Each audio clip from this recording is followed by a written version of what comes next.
सविसाहुडं लोयमि सविसाहुडं लोयमि सविसाहुडं। 24 भगवान की, भगवान महावीर स्वामी की, 20वीं सदी के शांति सागर अभिनंदन सागर महाराज की, आचार्य विद्यासागर महाराज की, जैन धर्म की,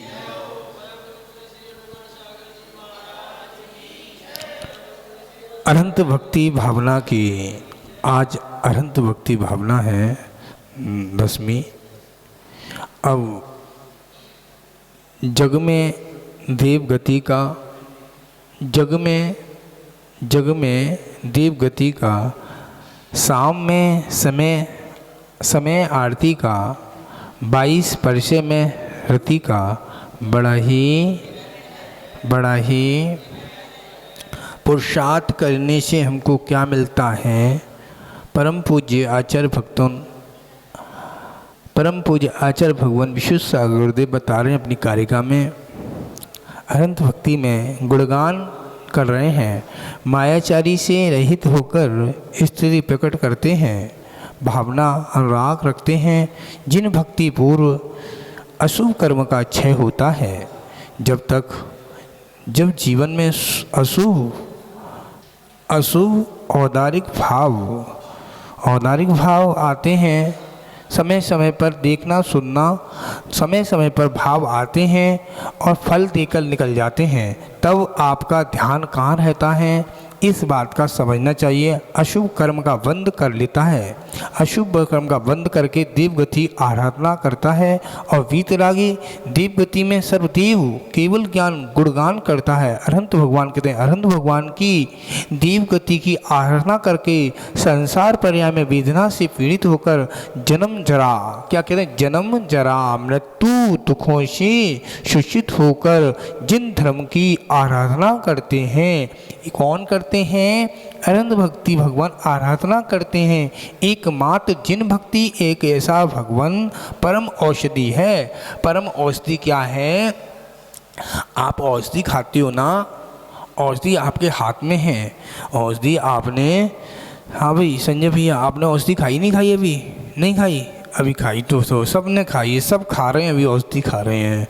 सुबह सुबह डेली औषधि खाते हैं, प्रतिदिन औषधि खाते हो। जो श्रावक औषधि नहीं खाएगा वो श्रावक नहीं माना जाएगा, वो श्रावक नहीं माना जाएगा, श्रावक ही नहीं है वो औषधि नहीं खाएगा। तो औषधि कितने अच्छे विचार करते हैं आचार्य, सम्यक दर्शन, क्या औषधि कह रहे हैं, देव गुरु उपासना, स्वाध्याय, संयम, तप, दान। क्या ये औषधि आपको खाने को मिल रही है। औषधि कैसे कैसे मिलती है, इस औषधि का विचार करें। आप पूजा कर रही हैं,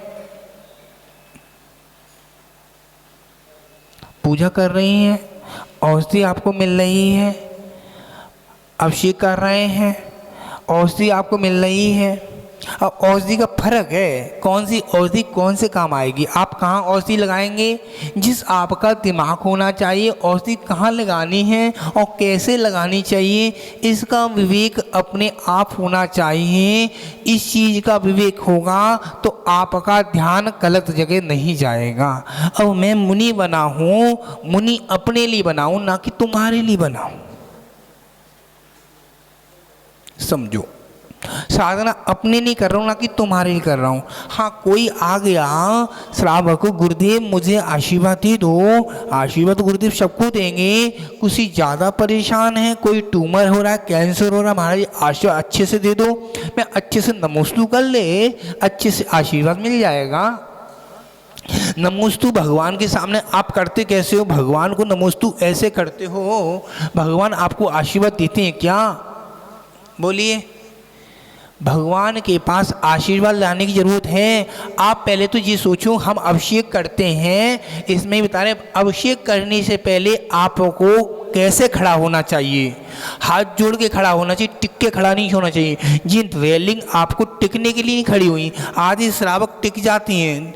देखो टिक के आप भगवान के सामने करोगे तो फिर आप दर्शन करने मत आओ। दर्शन करने का भावना ही आपकी हो रही है तो टिक के आप दर्शन करोगे। बिल्कुल एकदम उचित खड़ा होना चाहिए 3 लोग के नाथ के सामने।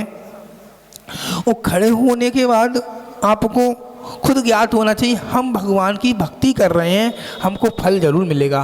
और आपको जो सोचा, आपने कुछ सोचा मुझे ये मिल जाएगा, तो बिल्कुल नहीं मिलेगा आपको। आप निश्चित भाव से, कोई अपेक्षा से भक्ति नहीं करें। मैं अपने मन से, अपनी साधना से कर रहा हूँ, मुझे कोई कुछ मिल जाएगा, मुझे तीर्थंकर बन जाऊंगा, मैं बनूं नहीं बनूं वो प्रभु के ऊपर है। भक्ति अपने अंदर करना उचित है। भक्ति करेंगे तो सब काम हो जाएंगे। भक्ति कैसे करनी है आचार्य भगवान बता रहे हैं।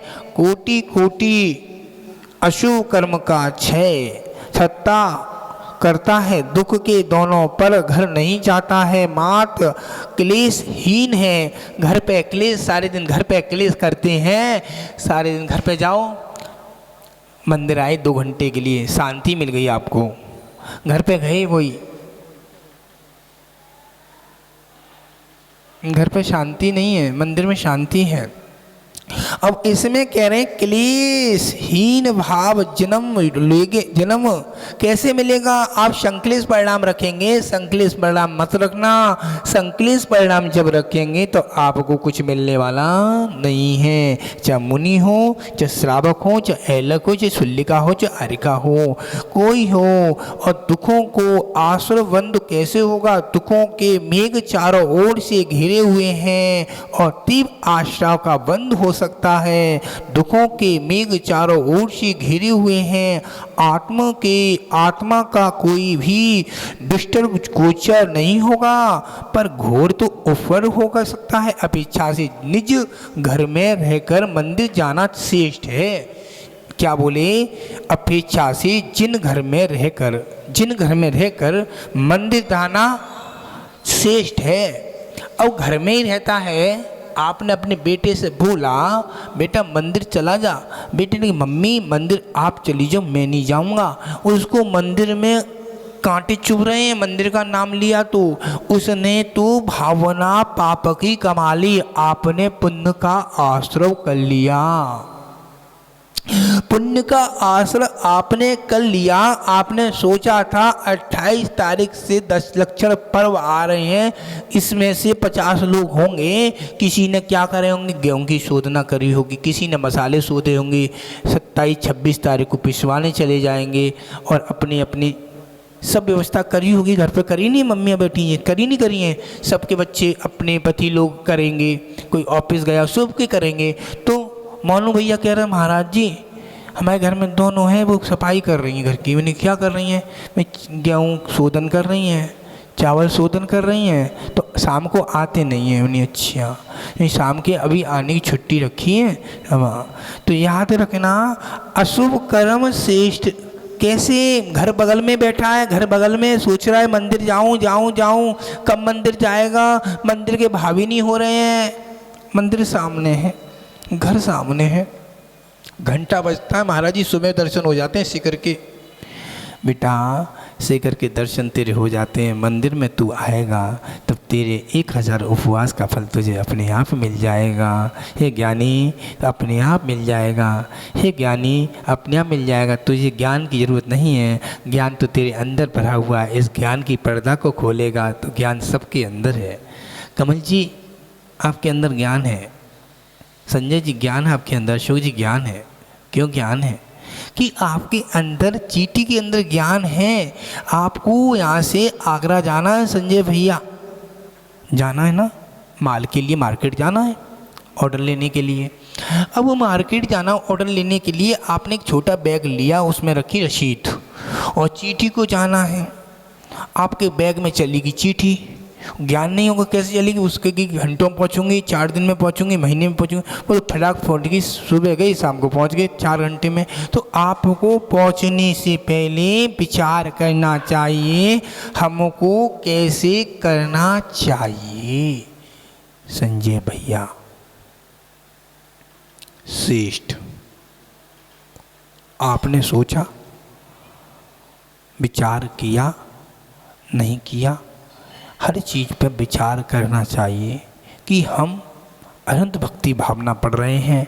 अनंत भक्ति भावना ऐसी नहीं है जिनवर जिनवर के दर्शन करने से, इनके चरणों की भक्ति करने से जीवों के पाप कुंज को ऐसे नष्ट कर देते हैं जैसे कि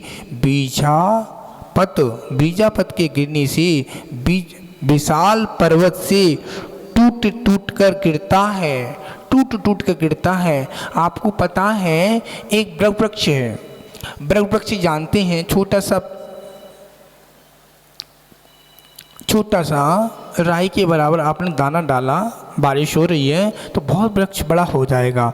ऐसे छोटे छोटे टुकड़े हो जाते हैं। भक्ति भावना से भक्ति करोगे, आपके जितने कर्म हैं, अब समझो आपने कितने कर्म कर लिए हैं, छोटे टुकड़े कैसे करेंगे, छोटे छोटे। इस कर्म को तोड़ने के लिए तो मंदिर में आए हैं, कर्म काटने के लिए मंदिर में आए हैं। अब उदाहरण कह रहे हैं, छोटे छोटे टुकड़े कैसे करेंगे।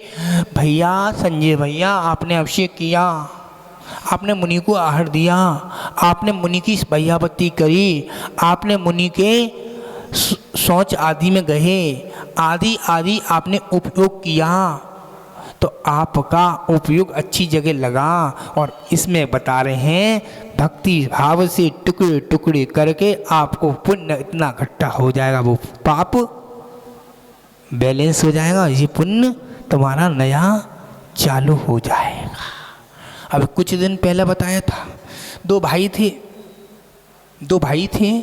एक भाई के पास खूब पैसा था, संपत्ति थी। एक भाई के पास चोरी करता था।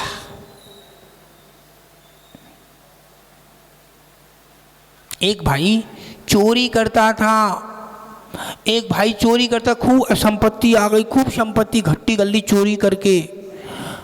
उसका पुराना पुण्य अच्छा था, उसका चोरी करने में पकड़ पाता नहीं था, कोई नहीं पकड़ लेता था। और इस लड़के का पाप कम था, इस पे पैसा नहीं था। ये सुबह रोजाना अभिषेक करता था और गली के बाहर गिर गया, खून निकले आया तो उसको कुछ नहीं मिला।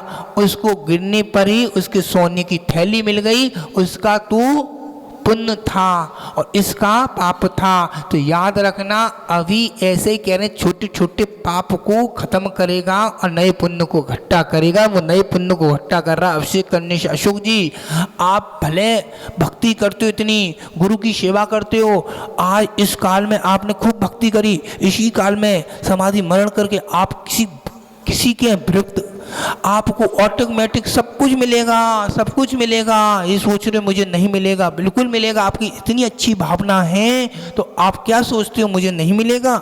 बिल्कुल मिलेगा। आगम भरा पड़ा है, आगम से पढ़ो, आगम से सोचो, बिल्कुल मिलेगा। आप तो स्वाध्याय करते हैं ना, आगम नहीं बताता जैन आगम, क्योंकि जैन आगम में बताया है गरीब अमीर, यही गरीब है, यही अमीर है। क्या रखा है अमीर और गरीब में? आपके पास दो पैसे आ गए, दर्शन भूल गए भगवान के, भगवान ने सब कुछ दिया। हेकड़ी आ गई, तीन लोग के नाथ को आप भूलते हो। आधे कपड़े पहन के मंदिर में आते हो, तीन लोग के नाथ के मंदिर में। ये सोचना चाहिए, भगवान के मंदिर में शालीन कपड़े पहन के आना चाहिए। शालीन कपड़े होते हैं, धोती दुपट्टे कुर्ते पजामे पहन के आओ तो अपनी भगवान की भक्ति करो और अपने कर्मों को काटोगे तो कुछ अनंत भक्ति में कुछ मिलेगा। महावीर भगवान की जय। है सच्चा सुख केवल मुनिराज तुम्हारे चरणों में यह विनती है, पल पल छिन छिन रहे ध्यान तुम्हारे चरणों में। चाहे बैरी कुल संसार बने, मेरा जीवन मुझ पर भार बने। हो चाहे बैरी कुल संसार बने, मेरा जीवन मुझ पर भार बने। चाहे मौत गले का हार बने, रहे ध्यान तुम्हारे चरणों में मिलता है सच्चा सुख केवल मुनिराज तुम्हारे चरणों में। चाहे कष्टों ने मुझे घेरा हो, चाहे चारों ओर अंधेरा हो, चाहे कष्ट दे मुझे घेरा हो, चाहे चारों ओर अंधेरा हो।